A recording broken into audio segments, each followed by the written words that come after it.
Welcome viewers. On behalf of Iravati Research and Communication Center, this is your host Pratim Ranjan Bose.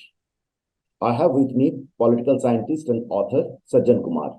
Together we will discuss the success and failures of the opposition politics, the fragility of the coalition INDIA, and its likely impact in 2024 general election. Sajjan, first thing first. Where does the opposition unity stand post Delhi Ordinance Bill and the no confidence? AAP and Congress Delhi unit are at loggerheads. NCP is split. Sharad Pawar is maintaining good relations with the Prime Minister Narendra Modi. Other Indian INDIA partners like DMK and Trinamool are facing charges of corruption and suppressing democracy at home. They are not open to give space to Congress at home turf either, and there must not be much reason also because Congress is reduced to near zero or zero. And Congress is facing serious headwinds from within at Karnataka within 3 months of winning a landslide, from a landslide victory. How do you read the future of INDIA? Thank you for having in the show. Let's bring interest of various parties within INDIA along with the quote unquote ideology which is anti-BJPism. 1960s Lohia and others gave a clarion call for all the parties to unite against the then hegemonic party Congress on the plank of anti-Congressism. So today you also see there is some attempt. Intensity is very diluted. And post Bharat Jodo Yatra, you see a section of civil society which joined Congress and put their faith in Rahul Gandhi as an anchor who can bring change, etc., etc. They try to bring unity. So this coming together of India, is it the voluntary decision of all the anchors of various regional parties to come together under the banner of Congress? This is first question. Or there can be other frame to see it. There is a civil society which is anti-BJP and which is working to bring all the disgruntled, disoriented, multiple parties who do not share the common interest come together for the sake of defeating. And that is anti-BJPism. So there are three ways. One, when we see the regional parties, let's take them one by one, be it Aam Aadmi Party or BRAs in Telangana or NCP in Maharashtra, JDU and RJD in Bihar, Samajwadi Party, BSP, Trinamool, all sort of, and left of course is there. Now, barring left, all these regional parties have one common interest, to be in power at the center. They cannot come on their own. So to align with any party which has a better prospect of coming to the power.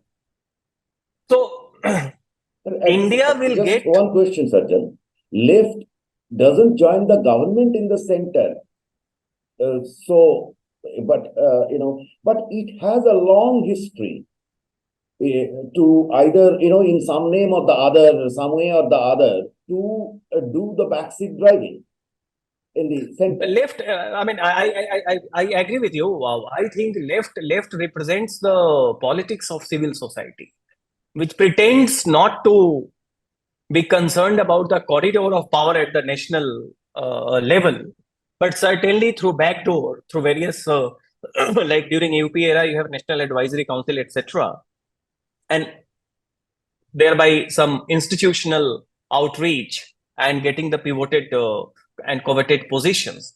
That is something that comes from the left. But what I am saying that today, left takes a lot of time in justifying their responses and everything, and therefore and they also do not have the kind of traction they used to have. And the real player who could have traction, mind it, Aam Aadmi Party, despite everything in assembly elections, is able to checkmate BJP twice. And therefore, we find a similar traction about others. So regional parties matters. And that is why we need to study their psychology, their interest. And looking from their interest, it's clear that they want to be in power because they need resources, they need more leverages. And therefore, an alliance like India cannot just be an ideological alliance in vacuum. It needs to give the confidence that they are going to come to the power. It needs to give them the confidence that when they are going to come to the power, these regional parties are going to get what they aspire for. So the moot question is, does the regional party have confidence in Congress to win adequate number of seats and become as the anchor of change? And when it comes to that, the related question is, do they consider Rahul Gandhi the one who can emerge as a swing factor? Right. And I think here behind all the rhetoric of unity, behind all the commonality of anti-BJP pitches and narratives, the real equations are quite complicated. And as you said, NCP, Sharad Pawar initially was projected to be the prime ministerial face. Then we see what happened in NCP, they split. And in spite of that, rather than getting outraged and infuriated, Sharad Pawar sends the message wherein he exhibit a very good personal chemistry with the prime minister. Nitish Kumar is there, but you know how Nitish Kumar oscillates from one swing to the other swing. You cannot guarantee.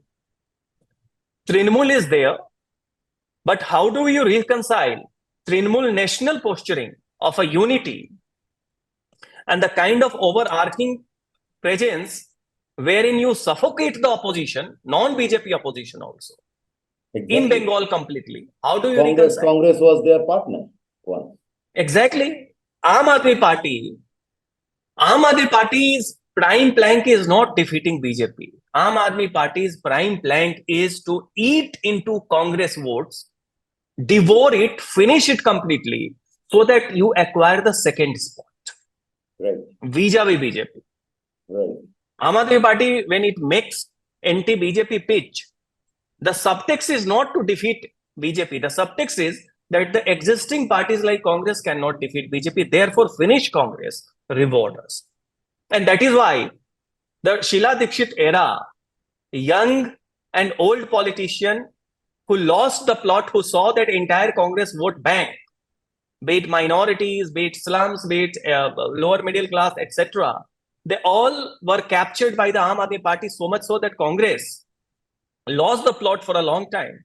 When suddenly you see that national leadership comes, Deepak Babaria arrives from Gujarat as the in charge of Delhi and Haryana of Congress and tries to dictate the terms of unity to the state leadership. It is very humiliating. Think of the infrastructural transformation that Sheila Dikshit, one may have political differences, but she brought into Delhi. And see the pathetic conditions of the infrastructure that you see today. I'm talking about the roads, flyovers, flood, drainage, all sort of thing. Now, these are the leaders. Alka Lamba, she was a student leader. Sandeep Dikshit, who was there. Ajay Makan is remaining silent. They were the ones who used to claim nook and corners of the Delhi politically, and they are marginalized. Why? Because the top leadership comes and dictates the terms of unity. Why? So that you can have couple of seats from Delhi, couple of seats from Punjab, couple of seats from here and there, so that your national tally becomes a bit respectable. So that is why, because the state leadership knows the kind of politics. Are we assuming here that votes are transferable? Pardon? So are they assuming that votes are transferable? Just because AAP and Congress joining hands, so the Congress supporters will give vote to AAP. Yeah. No, but that is a mistaken assumption, erroneous assumption of the top leadership. Mind it, majority of the top leadership of the Congress are disconnected from the ground. They are not the mass leader. They are better manager. The swing factor in Congress are the ones who are state leaders. Siddaramaiah is a swing factor. There are many leaders who are on the ground who may be the swing factor. The point, the problem with Congress, why what else Congress is, that the national leadership is always the ones who cannot win a single municipal election on their own. There may be exceptions. Right. And they are the ones who comes and try to dictate the terms and preach the political maneuvering to the leaders who have still some residual connectivity to the ground.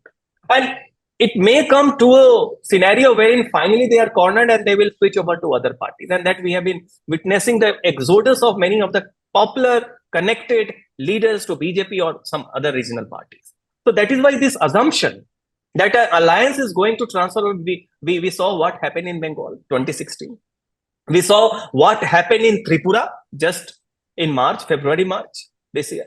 We have also witnessed that there are very few parties who can guarantee that their votes are going to be transferred. And I think that way, BSP of Mayawati is a notable exception, who can guarantee that an alliance with BSP is also a guarantee of the transfer of the core votes of the BSP. Now, for all other parties, assuming that the unity of leaders is going to be the unity of the support base and the votes, it's completely erroneous, because Congress is not a cadre-based party. Its votes are beholden to it via your leader. When the regional and the state level leaders and local leaders are alienated, it is a guarantee that your votes are not going to be transferred. It is going to move to some other alternatives. Right. So let's go to that takes us to the next question. The division or the fractures within Congress, I mean, kind of became apparent during this phase, as we discussed, the no confidence and etc. So do you think that Congress was at fault of moving in the no confidence in a hurry? Remember that probably they didn't inform other INDIA partners adequately before moving in. I saw certain news. And the official goal was to make the government, particularly the Prime Minister, to speak. Now he spoke, but we didn't see much serious debate from the opposition. INDIA was either shouting or spending time outside the parliament. BJP took full advantage. They also cleared a host of bills without much debate during this session, and that's not good for democracy. So if getting TV attention was the core of the agenda, why did they call no confidence and expose their weakness? Over to you. See, the problem with Congress and INDIA is that they are thinking of winning the political battle via moral outrage. Now, Indian politics has entered into the era of competitive gauge. A leader is aware that whatever you are speaking, articulating, pitching is instantly being watched by people in every nook and corner of the country. And therefore, this discourse of moral outrage without any conviction. Why I am saying that moral outrage without conviction? Because the question was Manipur. Now, Manipur cannot be, incident at Manipur cannot be seen in isolation. It was shocking. It was dehumanizing. But you cannot discuss the question of Manipur without bringing and locating into the larger context of Northeast. What all has been happening in Northeast in the last 7 to 8 years? One, what was, if you compare this phase to the previous regime, is there a mainstreaming or marginalization? This is a question. Sajjan, yes, we all know that Manipur was the agenda. Fantastic. But if you look at the opposition debate, it was not centered. It was not focused. It was all around. That's why I'm saying that. Yeah, that's why I'm saying that they decided to take recourse of no confidence motion because there was this stubbornness of forcing the Prime Minister not just to speak, but to speak within a particular time span at a place wherein opposition wants him to speak, even if as per the parliamentary convention and as per the governance, it was the realm of Home Minister who was willing to engage. So mind it, it was the battle of egos, inflated egos, So opposition is well within its rights to devise the modes wherein they want to encircle the government and that to the prime minister. To that extent, they have the democratic right. You cannot fault them. But having chosen a particular path, you are supposed to do your homework quite serious. When you openly declare that we do not have the numbers, but we are fighting a dharma yuddha, which means your conviction to the righteousness should have been more rigorous. What we found that while the Congress and India was interested in playing T20 matches without any internal coherence, the speech of the Prime Minister, the mammoth speech of almost 2 hours, 30 minutes, the longest speech ever, he played a test match and a long inning, and thereby you do not find the asymmetry. So one problem of the opposition was that they had the outrage without conviction, because if you were really concerned about the issue for which. In fact, if we look at the BJP speeches, whether it is Home Minister, whether it is Mr. Jyotiraditya Scindia, you will see a lot of planning and coherence in them in taking things together. They were giving shape to things, which finally their best batter will come and win the match. But that was not evident with the Congress speech. And certain comments were, I thought that politicians are very skillful with their language. They have to be. But, you cannot do street politics into parliament. So when you called, the murder of Bharat Mata in Manipur, now all you invited is someone to tell you is that you did an airstrike in Mizoram. Yeah, exactly. And that's the kind of level of parliamentary debate. See, the problem, these kind of languages come when you have and I am repeating it again, outrage without conviction. Because if you have a conviction, if you have the passion for a problem for which the outrage, it's natural to be outrageous when you see something shocking. But outrage in a manufactured way, without conviction, gets betrayed when you show the utter callousness, unpreparedness. And that's the question. In the Lok Sabha. Unpreparedness to everyone. Just because to fulfill your ego. Because until halfway, opposition thought that just forcing the Prime Minister to speak is a victory of some sort. That was the assumption. So they went gaga over this, moral victory.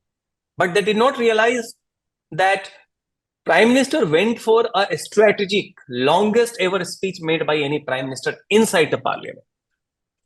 Opposition should have been more creative had you been really concerned about the matter.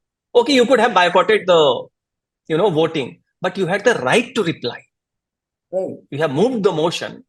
So you have the right to reply after the speech of the Prime Minister. And Prime Minister spoke about Manipur issue, of course, in detail. Home Minister Amit Shah's speech, I think it was one of the most well-worked, detailed, coherent, and good speech on the question of Manipur, right, which he spoke in quite detail and coherence. Right. So what prevented you from listening to Prime Minister patiently and then waiting for your turn to reply? Okay, one may say that opposition wanted to boycott the voting because they knew the numbers are less. They do not want to make it majority minority. They wanted to send home a message. They wanted to send a message to the larger public that message could have been the last words of the opposition. You deserted the ground. No, and you lost the plot. I find another very disturbing trend here. See, if we remember the older days, there were many parties, particularly left, didn't have adequate representation in the parliament. But they picked up huge debate and they were known for this. So, what we saw is a trend. If you see some of the INDIA partners like Trinamool, I don't know how much time they do spend or they did spend inside the parliament overall the 5 or 10 years than outside the parliament. Now, this is a very new technique. Okay. Yeah. So I find Congress of all parties is joining this trend. which means you don't have which might mean you don't have adequate respect for this system, or you Yeah. are trying to bypass this system and go somewhere. You're just using it. Now, this is not what Congress was known for. Congress was known for debating its cause. No, I mean, see, this is a new Congress. I mean, it's Congress for the namesake, which is a continuation of the old ones. And by old ones, I do not mean the Indira Gandhi era. I mean the Manmohan Singh, up to Manmohan Singh era. This is a new Congress, and therein you see the kind of the passion for street fight, the passion for below the belt language, and many times the sheer utter casualness you see in their body language, articulation, interaction. Um, all of us remember once in a press conference, Rahul Gandhi said that unfortunately I am a member of Lok Sabha. Unfortunately.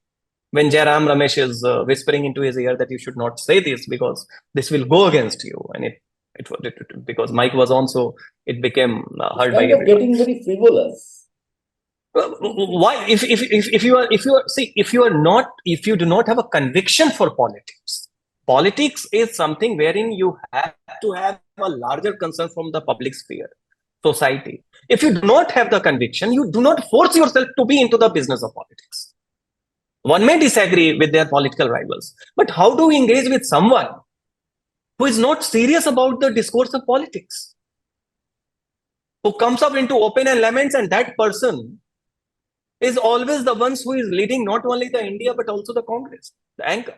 And when the top signify the sheer casualness, lack of seriousness, lack of commitment, but it's outraged every time something happens, but doesn't do the nitty-gritty and the mechanism which is required to weave a narrative seriously.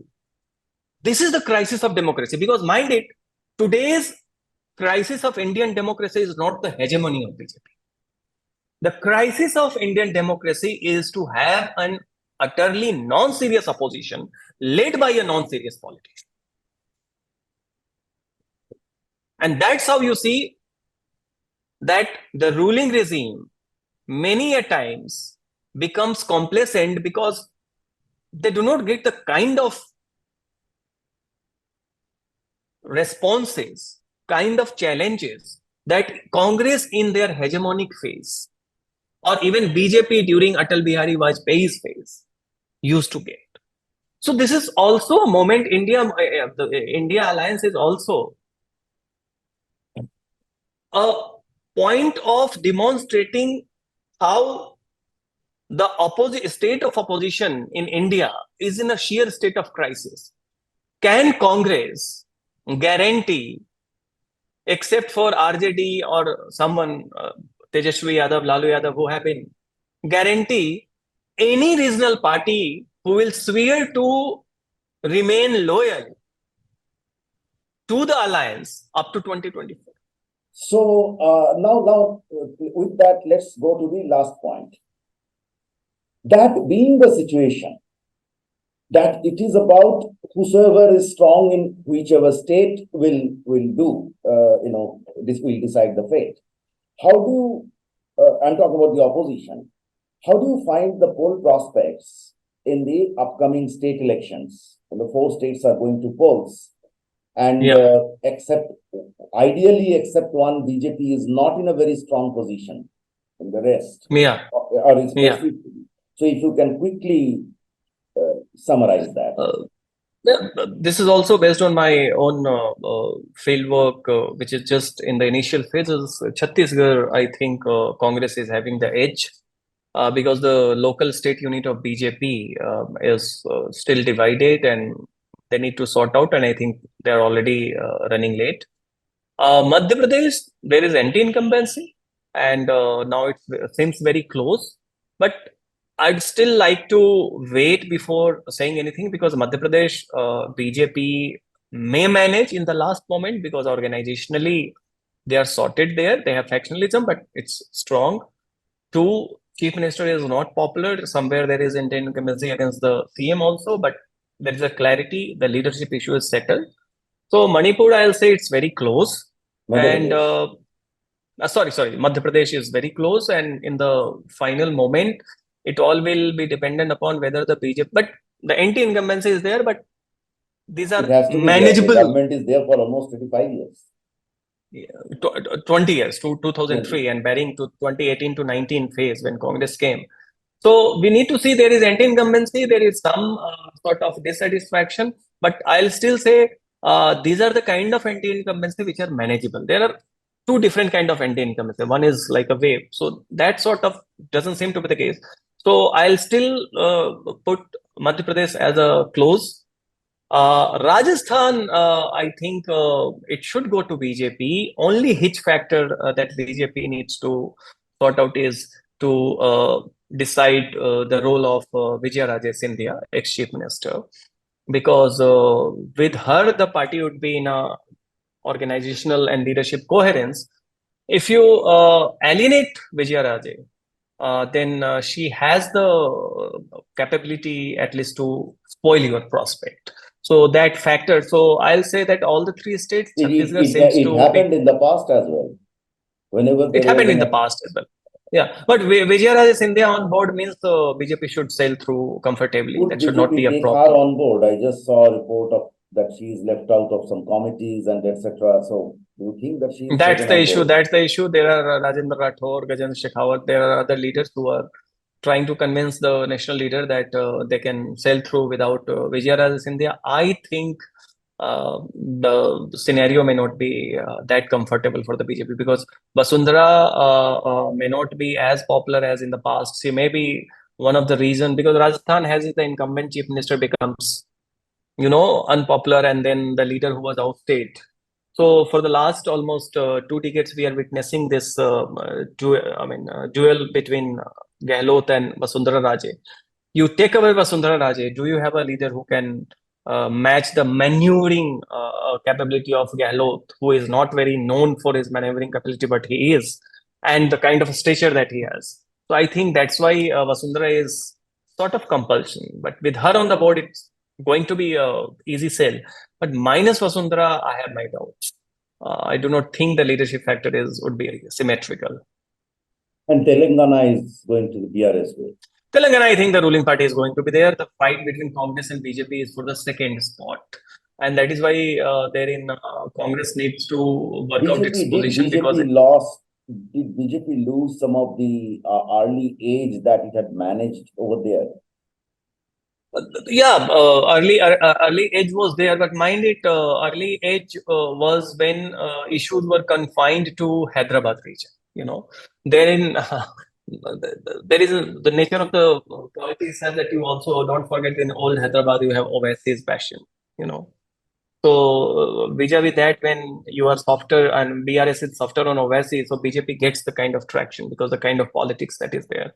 But in rest of the thing, I think BRS still is having the kind of a very intense lead because one, the resources, the leadership, and the kind of organizational plank that it has.